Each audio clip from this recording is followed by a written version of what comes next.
Muy buenos días, amados hermanos. Abran sus Biblias, por favor, en Santiago capítulo 1, en esta mañana, versículo 14. Estamos estudiando el libro de Santiago bajo un eslogan: el Evangelio, un culto hecho vida, la gracia de Dios me llena de obras. Y el texto de esta mañana dice: sino que cada uno es tentado cuando de su propia concupiscencia es atraído y seducido. Hoy tenemos un tema muy importante porque es un texto que conocemos, pero que a veces textos que conocemos se nos vuelven tan familiares que no logramos entenderlos. Simplemente los recitamos o los mencionamos, pero no los logramos entender bien. ¿Qué es lo que nos está diciendo aquí? Y ese texto nos va a servir para poder comprender una verdad respecto a Dios, respecto al pecado y respecto a las consecuencias del pecado, y respecto a todas las acciones contrarias a la voluntad de Dios. En el texto anterior que estudiamos la semana pasada, dice: cuando alguno es tentado, no diga que es de parte de Dios. Es decir, nos abre una puerta de verdad para decirnos que todos los seres humanos tenemos la tendencia a culpar a otros de todos nuestros actos. Entonces, uno es pobre, ¿por qué? Porque el gobierno no le da, porque la familia, el papá no le dejó herencia, porque no tuvo oportunidades, porque todos los demás tienen la culpa, menos yo. Yo cometí esto, por aquello, por lo otro, pero yo nunca acepto mi responsabilidad. Y eso es una condición natural, casi propia nuestra. Recordemos que el primero en mostrarnos ese modelo fue Adán.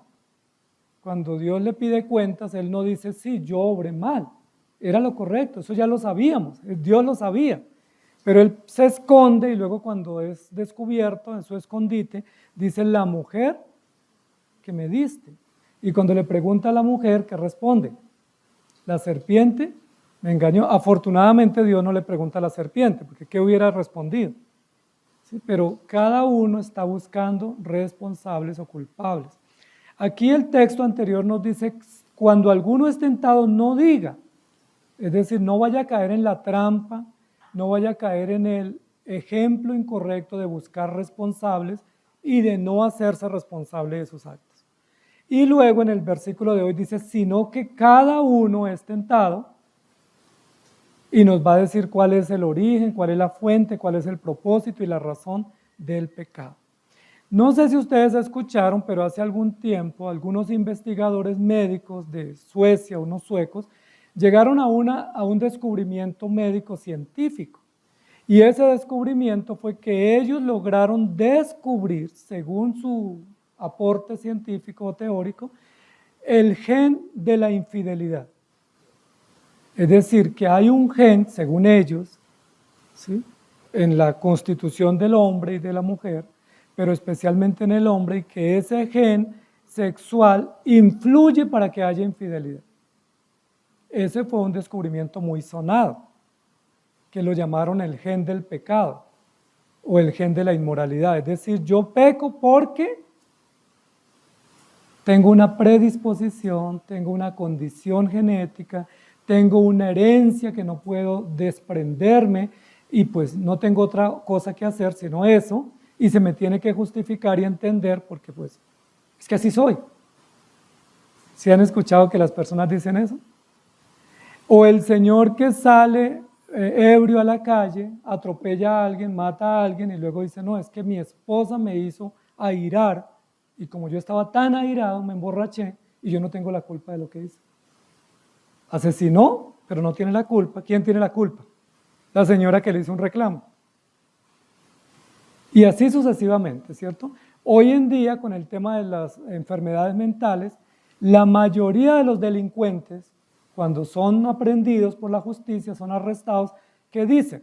Es que yo estaba en un estado de confusión, estaba en un estado de alteración, estaba con estrés, estaba con ansiedad, estaba con depresión, estaba alterado. ¿Qué es lo que ellos están diciendo? Yo no soy responsable de nada de lo que hice. Sí, claro, ahí hay un muerto, pero la culpa la tiene mi diagnóstico, mi enfermedad, mi estado emocional confuso, y eso termina siendo un atenuante muy valioso para ellos, porque algunos incluso ni siquiera son aprendidos, sino que son sueltos porque, bueno, pues, pobrecitos. Antes la sociedad les está debiendo, pero la Biblia muestra y los hechos muestran que ellos cometieron un delito o un pecado. Entonces, miren lo interesante. ¿Quiénes son los objetos inmediatos en los cuales nosotros nos justificamos o nos excusamos? Le echamos la culpa a Satanás, ¿cierto? Satanás tiene la culpa, el diablo me tentó, me atacó. Le echamos la culpa al ambiente, no, pues es que yo en ese barrio donde vivo, es que, pues en ese barrio, ¿qué se puede esperar? Es que de esa familia donde yo vengo, ¿qué se puede esperar? Ah, es que yo vengo de tal región y en esa región todos somos infieles o todos somos violentos o todos somos alcohólicos. Bueno, pues es que ahí me justifico. Le echamos la culpa a los padres, le echamos la culpa a la enfermedad, le echamos la culpa a alguien que no nos cuidó y en última le echamos la culpa a Dios. Algunos le echan la culpa a la suerte, ¿sí? Al azar, a una fuerza, a un poder, a un demonio. ¿Sí? Es interesante porque así actuamos nosotros y ese es el modelo desde Génesis. ¿Cómo podemos responder a eso? ¿Existe un gen del pecado? ¿Existe una condición genética, ontológica que nos lleve a pecar y que no tengamos manera de vencer o enfrentar el pecado? La respuesta es no. La respuesta es ni es culpa de un gen, ni es culpa de una herencia, ni es culpa del ambiente, ni es culpa de Satanás, ni es culpa de Dios, ni del abuelo, ni el tatarabuelo, ni de nadie. Cada uno es tentado de su propia concupiscencia. Es decir, cada uno decide de alguna manera si alberga el espacio y cae en la trampa de la tentación, o cada uno con la ayuda de Dios, en el caso de los cristianos, resiste la tentación y la enfrenta huyendo de ella y yendo a Cristo. Entonces ninguno de nosotros pudiera decir aquí es que yo cometí este pecado porque no oraron por mí, si es que no me visitaron, o es que alguien me empujó o alguien me abrió la puerta y yo no tengo la culpa, porque entonces ahí estaríamos culpando a agentes externos y no haciéndonos responsables. Entonces miremos un poco lo que la Biblia nos va a decir, pero la pregunta entonces aquí es ¿quién tiene la culpa del pecado y de la tentación? ¿Quién es el culpable? Las circunstancias, el ambiente, el estado, la familia, la herencia, la genética, Dios, Satanás, ¿quién? La respuesta bíblica es yo, o cada uno. Y esa es la pregunta de hoy que vamos a responder. ¿Culpa de quién? No sé si algunos de ustedes leyeron ese librito sencillo que se llama La culpa es de la vaca. ¿Sí lo leyeron? Es una historieta corta, muy interesante porque es toda una analogía de lo que estamos diciendo. ¿Sí? Un señor tenía una vitrina de exhibición muy famosa en una tienda pues de mucho lujo de bolsos de piel de vaca. Eran unos bolsos finísimos y alguien le encontró una falla a ese bolso. Entonces dijeron pues fue culpa del exhibidor que lo manipuló mal y lo dañó. Él dijo no, yo lo manipulé bien, así me lo trajeron, entonces fue culpa del distribuidor. No, pero el mensajero dijo yo lo entregué bien y comienzan a indagar si fue el intermediario, si fue el distribuidor, el importador, si fue el curtidor, si fue el ganadero, o sea, y nadie tenía la culpa. Y llegaron a la conclusión que la culpa era de la vaca. Es decir, todo mundo se fue desplazando, eso lo llaman en psicología un mecanismo de desplazamiento, y fueron desplazando la responsabilidad o proyectando la responsabilidad de un tercero, pero yo no tengo la culpa. Siempre que sucede algo, nosotros buscamos cómo escapamos la responsabilidad, ¿cierto? Se rompe algo y ¿qué decimos? Yo no fui. Se pierde algo y ¿qué decimos? Yo no fui. Falta algo y decimos, yo no fui. Es decir, siempre es una tendencia natural y para nosotros justificarnos, pues tenemos que buscar a alguien que se deje inculpar, que es lo que se llama en el argot popular el chivo expiatorio. Entonces, ¿quién es el chivo expiatorio? Es decir, a quien podemos endilgarle la culpa y nosotros quedar libres. Hacemos el cambiazo. Eso fue lo que hizo Adán. ¿Quién fue el chivo expiatorio de Adán? Eva. ¿Y quién fue el chivo expiatorio de Eva? La serpiente. Y ahí la cadena pudiera seguir, ¿no? Alguien tuvo la culpa, pero yo no fui. Muy bien, eso es lo interesante que vamos a responder. Entonces, ¿quién tiene la culpa? ¿Es culpa de quién? En Génesis fue de la serpiente y en el libro es de la vaca, que se dejó rayar con un cerco y pues no se dio cuenta que si se arrimaba mucho a la cerca, a la púa, pues iba a rayar su piel y ahora después el bolso no lo iban a comprar por el valor que tenía, simplemente porque su piel estaba rasgada o dañada. ¿De quién es la culpa? Muy bien, vamos a ir diciendo lo siguiente, si ustedes están tomando apuntes. Dios nos creó de manera completa, perfecta y responsable para atender a sus demandas. Y Dios en la creación estableció 3 cosas para nosotros: principios, razones y consecuencias. Esas se nos fueron dichas con claridad. Cuando Dios creó al hombre, y lo vemos desde Génesis, Dios le dio principios. Te creo para esto. Esto es lo que vas a hacer. Ese es como el manual, ¿cierto? Estas son las funciones, esto es lo que tienes que hacer. Luego le da las razones de por qué hacerlo, ¿cierto? Le dice, bueno, te creé a mi imagen y semejanza para, ¿sí? Para que multipliques, para que sojuzgues, para que administres y para que vivas para mi gloria. Le da razones. Y al final de esa exposición le da consecuencias. Si obras bien, tienes vida, te irá bien. Si obras mal, tendrás consecuencias. ¿Estamos de acuerdo? Eso se nos leyó a todos en el contrato y no hay letra menuda. Todos sabemos que somos regidos desde la creación por principios y que se nos explicaron esos principios con razones o con argumentos y que también se nos advirtieron de las sentencias, que nosotros sabíamos de antemano que si obrábamos bien nos iba bien y si obrábamos mal nos iba mal. Eso estaba clarísimo. Eso es lo que Santiago nos está queriendo decir y recordar. No obstante, dentro de la composición de Dios para la creación del hombre, al hombre le dio deseos. Puso dentro del diseño de Dios para el hombre tiene deseos. Y los deseos no son malos porque Dios lo creó a su imagen. ¿Qué puede desear el hombre? Pues desear la paz, desear el bien, desear progreso, desear bienestar, desear la gloria de Dios, desear el bien común, desear ayudar, desear estar bien. O sea, esos deseos son sanos, son legítimos y hacen parte de la imagen que Dios le dio al hombre, deseos. Y esos deseos determinan motivos. ¿Sí? Los motivos por los cuales hacemos las cosas es porque estamos movidos o motivados por deseos. ¿Sí? Yo quiero estudiar, entonces mi motivo es progresar, entonces ¿qué hago? Pues estudio. Mi motivo es vivir bien, pues procuro estar en paz con todos. Mi motivo es tener resultados, entonces me esfuerzo. ¿Sí me hago entender? Además de eso, que son deseos y motivos, Dios nos dio pasiones, ¿sí? Que son sentimientos profundos para lograr esos deseos. ¿Sí? Que es como el empeño, el denuedo, el fervor, el entusiasmo que le ponemos a algo para lograrlo. ¿Sí? Por ejemplo, yo quiero practicar un deporte, pues con el solo deseo no lo logro. Yo puedo decir, este año me voy a dedicar a practicar un deporte. ¿Qué más necesito? Una pasión fuerte, ¿cierto? Un motivo interior que me haga levantarme temprano, sacrificarme, esforzarme y vencer todos los obstáculos. Es una pasión, ¿cierto? Que es una pasión fuerte que no la vemos, pero que todos tenemos para lograr las cosas.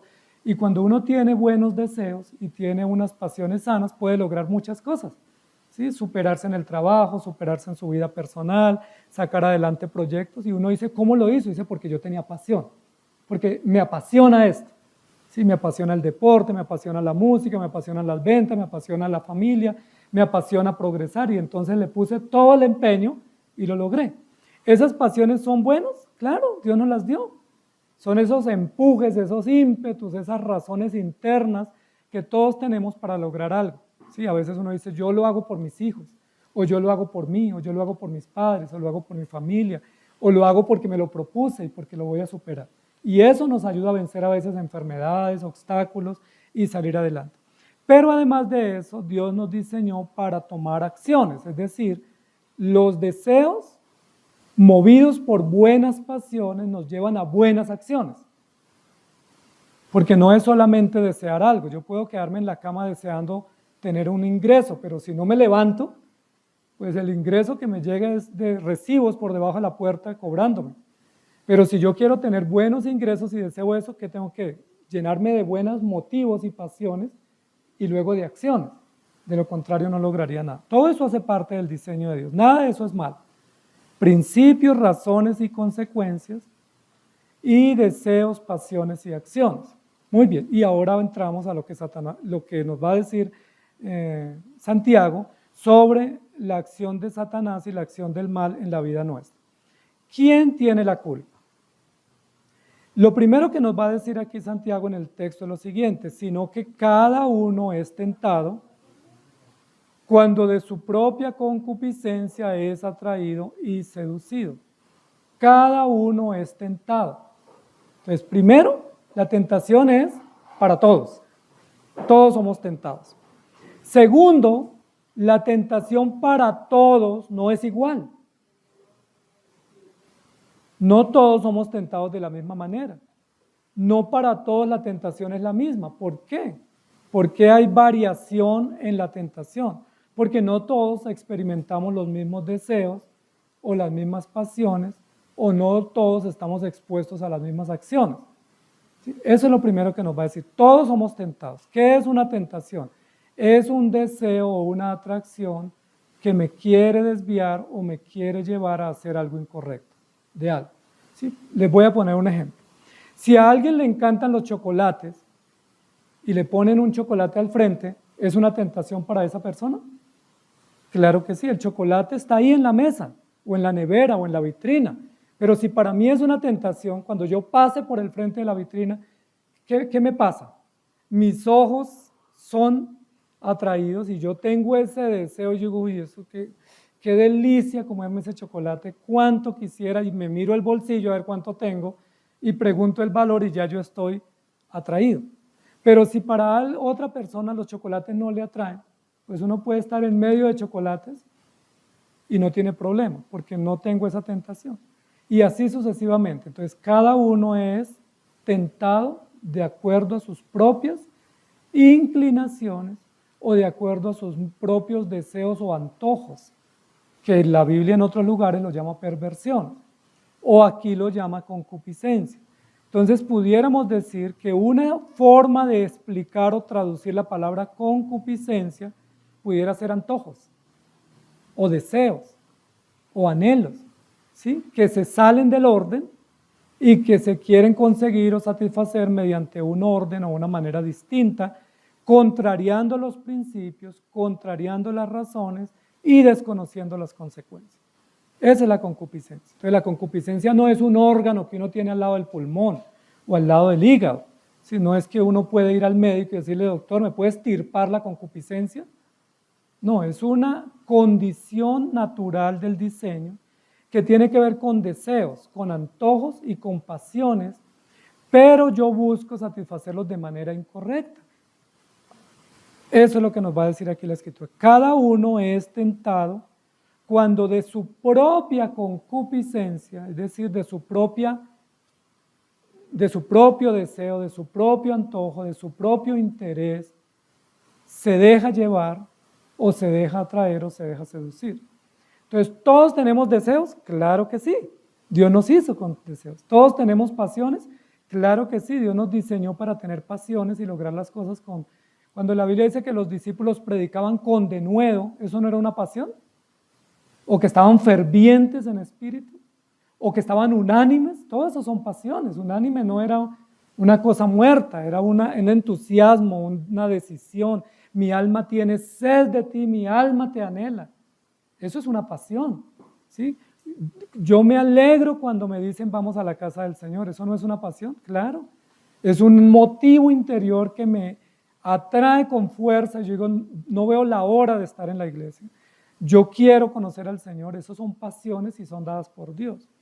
Pero aquí está diciendo que es de sus propias pasiones, es decir, de su propia interpretación de cómo resolver o cómo satisfacer o cómo compensar esos anhelos o deseos que se tienen.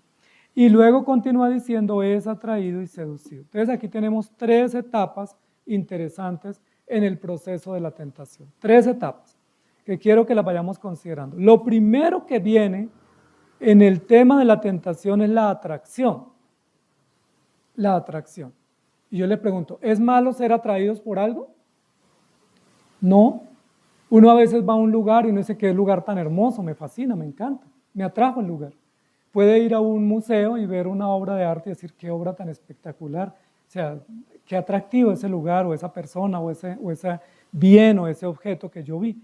No es malo. El problema es cuando en esa atracción se violentan principios. Recuerden las 3 cosas que les dije primero. ¿Recuerden cuáles son? Principios, razones y consecuencias.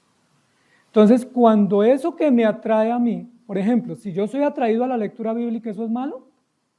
No. Si yo soy atraído a estar con mis hermanos, ¿eso es malo? Si me atrae congregarme, ¿eso es malo? No, eso es una atracción buena. Lo malo es cuando me atrae lo contrario al principio, y lo contrario a la razón, y lo contrario a la consecuencia. Y ahí es donde estoy en serios peligros. Porque estoy siendo atraído por algo que Dios dice que no debo ser atraído. ¿Comer es bueno o es malo? Comer es bueno, es una necesidad, todos necesitamos comer, todos aquí estamos porque durante la semana comimos, y hoy comimos, y vamos a seguir comiendo. Comer es una buena necesidad, pero la comida es atractiva. Uno generalmente no come lo que no le gusta, uno come lo que le gusta, y uno lo prepara de tal manera y lo sirve de tal manera que se ve atractivo. ¿Sí? Si a uno le sirven una comida que se ve fea y que huele a fea y que la presencia es fea, pues uno tiene que tener mucha hambre para uno comérsela, mucha necesidad, pero de lo contrario dice, no, eso no quiero.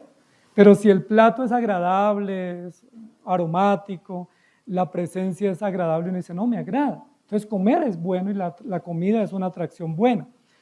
¿Qué es malo en la comida?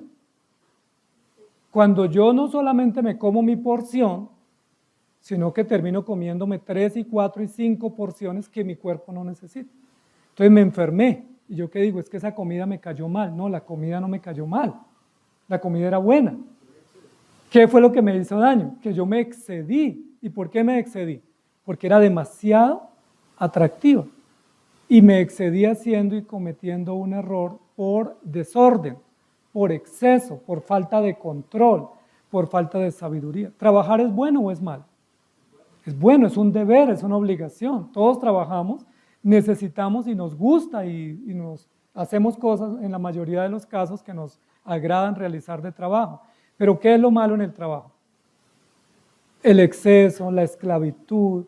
Yo no pudiera decir trabajo de día y de noche sin dormir, o me voy a trabajar 6 meses y no vuelvo a mi casa porque cuando venga ya no encuentra casa, y si encuentra la casa no está la señora, o hay un vecino cuidándola.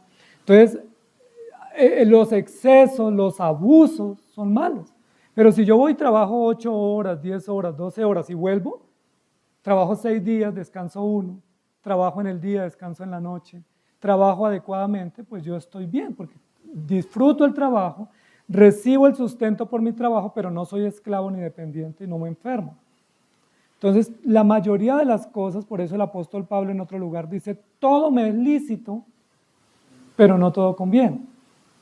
Si todo me es lícito, pero yo no me dejaré dominar de esas cosas que aunque son lícitas, a veces terminan volviéndose grandes desórdenes. Entonces, noten, amados hermanos, lo que nos está diciendo. Lo primero que tenemos aquí en la ruta o en el sendero hacia la caída es la atracción. ¿Y cómo somos atraídos? ¿Cómo nosotros somos atraídos por algo? La Biblia lo dice que a través de los sentidos. ¿Sí recuerdan? Temo que vuestros sentidos sean extraviados y que así como la serpiente engañó a Eva, vuestros sentidos sean extraviados de la verdadera fidelidad al Señor. ¿Quién nos dio los sentidos? Dios. ¿Para qué nos dio Dios los sentidos?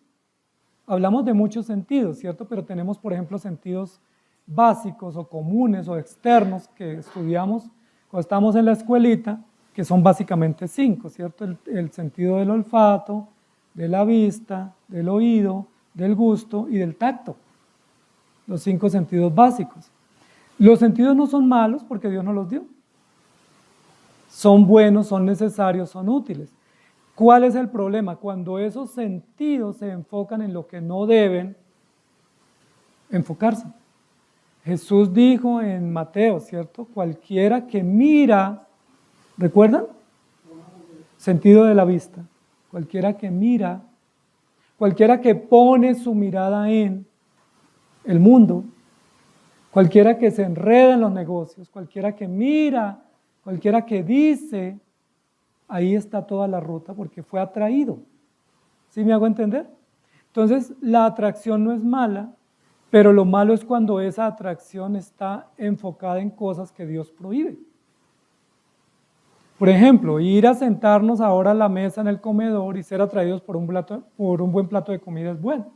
Pero si yo paso ahora por un restaurante y le robo el plato de comida al otro que está sentado, es malo. Era comida y a mí me atrajo, pero esa no me pertenecía. Ese plato de comida era de él. Es bueno uno disfrutar los bienes que uno tiene, pero si uno va a robarle el bien a otro porque me atrajo. ¿Recuerdan a Acán cuando pecó? ¿Qué dijo Acán cuando fue expuesto en su pecado? Vi y me agradó.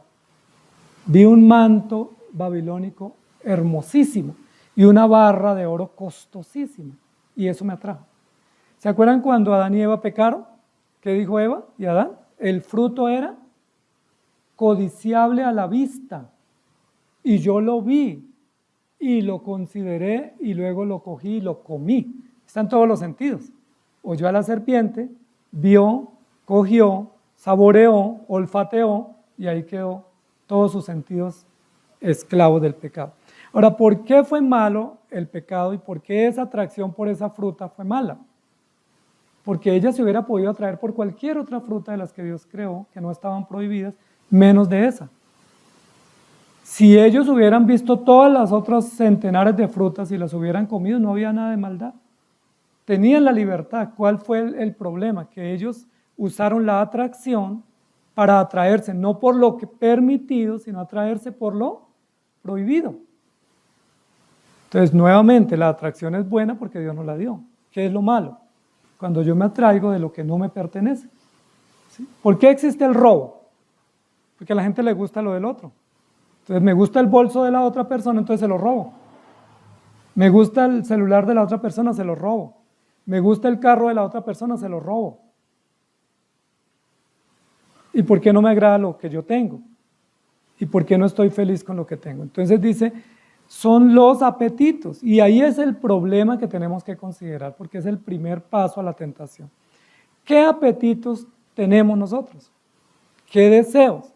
Si son deseos ordenados, deseos sabios, pues es bien tenerlos. Pero si son deseos desordenados, son deseos descontrolados, son deseos dominantes que nos controlan, que nos hacen rendir, lo más probable es que podamos caer en la trampa. No sé si alguno de ustedes cuando estuvieron en el campo fueron a pescar con anzuelo. ¿Cómo uno hace para pescar con anzuelo? Le pone una carnada al anzuelo. Ahora, uno ¿de qué le pone la carnada al anzuelo para que pueda uno pescar? De algo que le va a atraer al pez. ¿Sí? Usted no le pondría algo que el pez no le atraiga. Porque si usted le pone en el anzuelo una carnada que al pez no le atraiga, el pez no la va a comer. Porque ni le huele rico, ni le sabe rico, ni lo hace saborear. Entonces, ¿qué se le pone carnada al anzuelo? Pues un pedacito de carne, una lombriz, una proteína, se le pone y el pescadito comienza a pasar por el frente del anzuelo, ¿cierto? ¿Sí lo han visto? Sí, y pasa, y pasa, y pasa. ¿Qué estoy logrando yo con esa trampa? Captar la atención y captar la atracción de él. Si yo le pongo, imaginémonos que le pongamos un pedazo de lechuga, ¿ustedes creen que el pescado va a caer? Ahí esa lechuga se marchita, se cocina y le nacen plantas o hongos, pero no se la va a comer el pescado. Entonces yo que soy inteligente y quiero pescar, que yo quiero almorzar pescado, entonces le voy a poner una carnada de un pedacito de carne o un pedacito de una lombriz y de seguro que ahí el pescadito comienza a dar vueltas alrededor de la trampa porque eso le atrae. De la misma manera nosotros. ¿Cómo somos tentados? Cuando somos atraídos por lo que a nosotros nos domina o nos rinde o nos gusta y por lo cual nosotros no tenemos control propio y somos atraídos.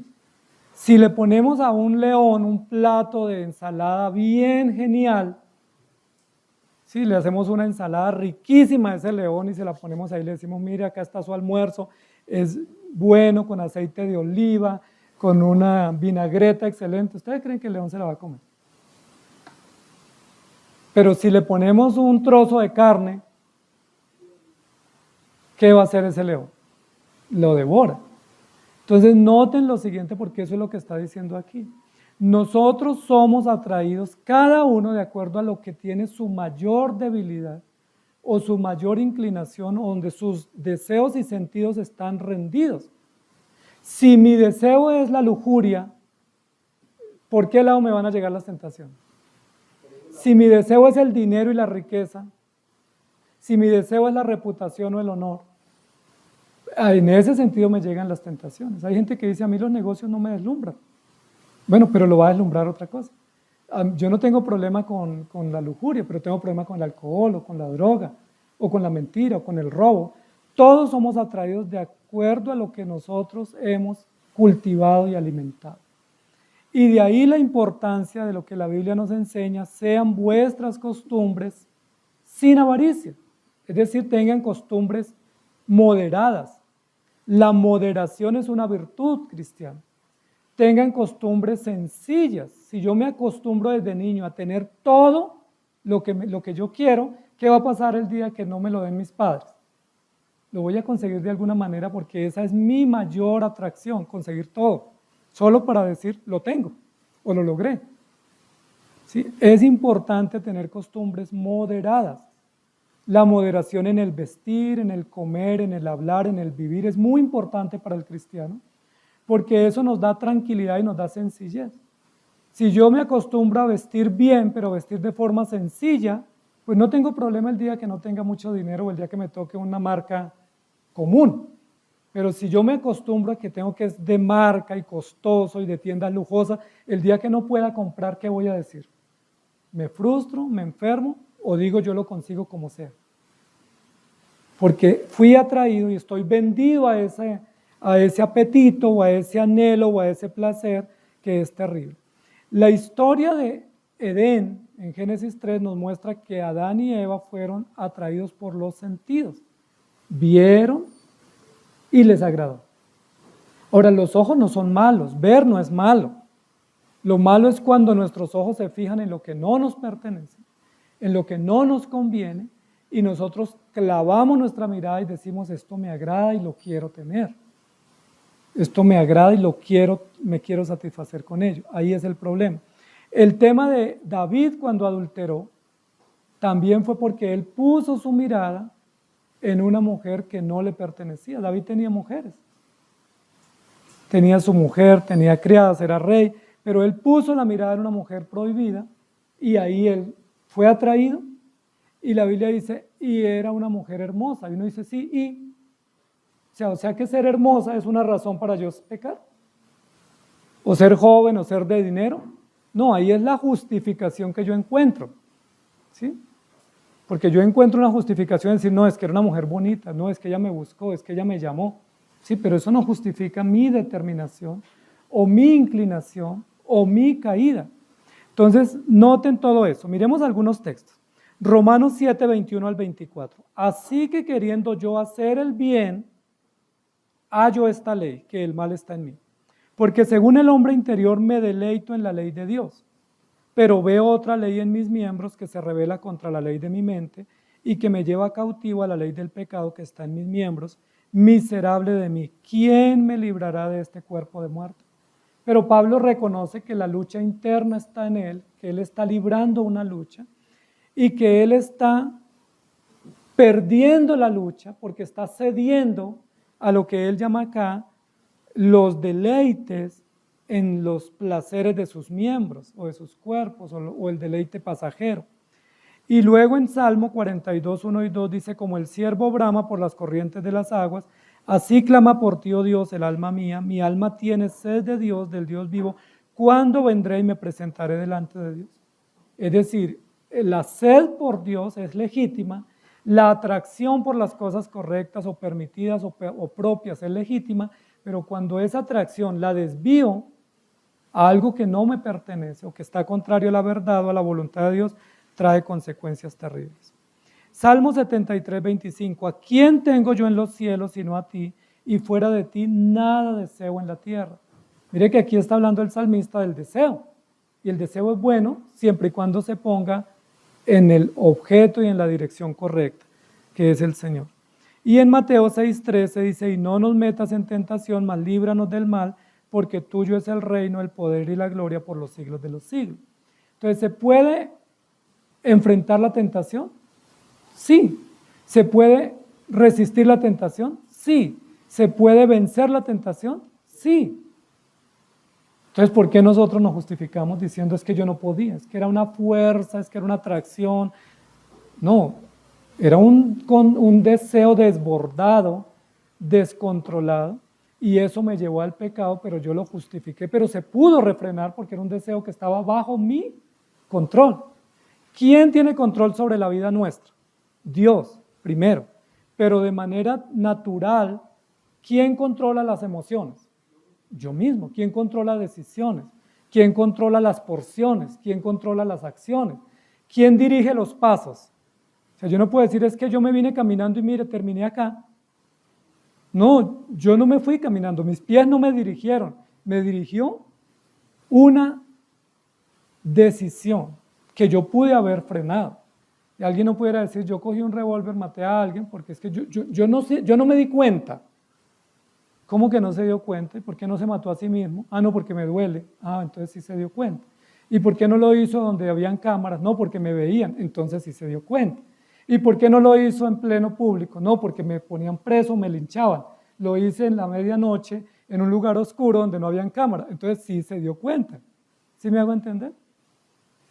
Cuando Caín planeó la muerte de su hermano, el asesinato de Abel, le dijo, hermano, salgamos al campo. Es decir, era todo premeditado. Él hubiera podido decir, mire, te voy a matar aquí delante de papá y mamá para que se encuentren. No, salgamos al campo, y lo dejó por allá y luego se lavó las manos y dijo, no pasó nada, nadie vio. Entonces, nadie pudiera justificar y nadie pudiera inculpar al otro, aunque el otro tenga la culpa, él responde por la de él, pero yo respondo por la mía, porque yo tengo culpa. Entonces, noten lo siguiente, lo primero en la ruta hacia el pecado es la atracción, pero la atracción no es mala.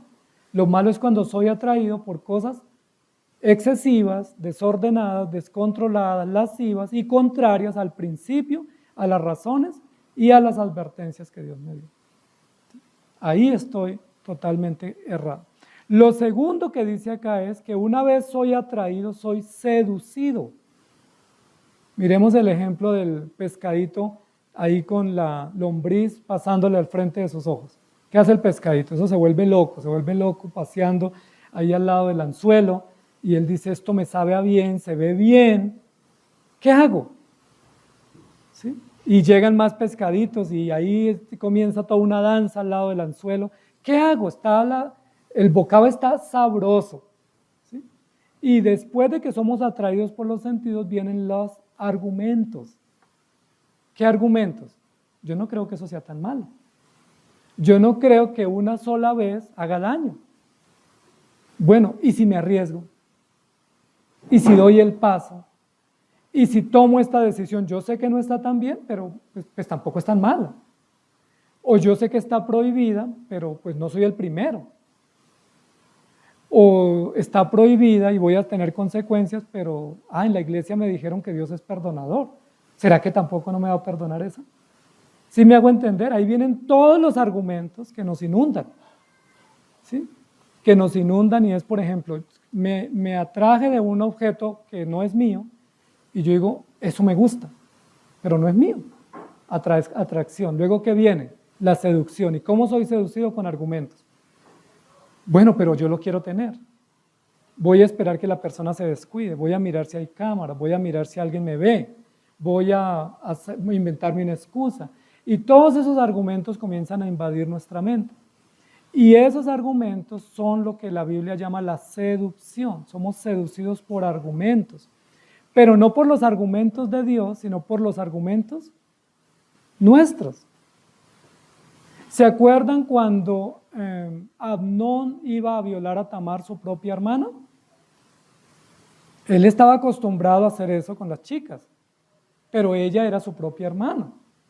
Con las otras pues les era muy fácil porque él era un seductor de miedo, era un depredador sexual, pero con su hermana le quedaba muy difícil. Entonces busca un cómplice y le dice, mire, me muero por mi hermana, ¿qué me sugiere? Y ese cómplice, ¿qué le dice? Mire, eso es sencillo, usted está haciendo su maestría y yo ya hice mi doctorado. Eso es sencillo, mire, finge que está enfermo, pídale al rey que mande a su hermanita del alma a prepararle un caldito, una vitamina, una sustancia, y cuando ella entre, usted haga salir a todos y cierre la puerta, y de ahí en adelante usted ya sabe qué hay que hacer. Todo eso es la seducción, porque ahí no había acontecido nada, pero ya él estaba atraído y ahora estaba seducido. ¿Cómo fue la seducción? Buscando argumentos justificativos, buscando evasivos. Entonces uno dice, pues yo me cercioro que nadie me vea.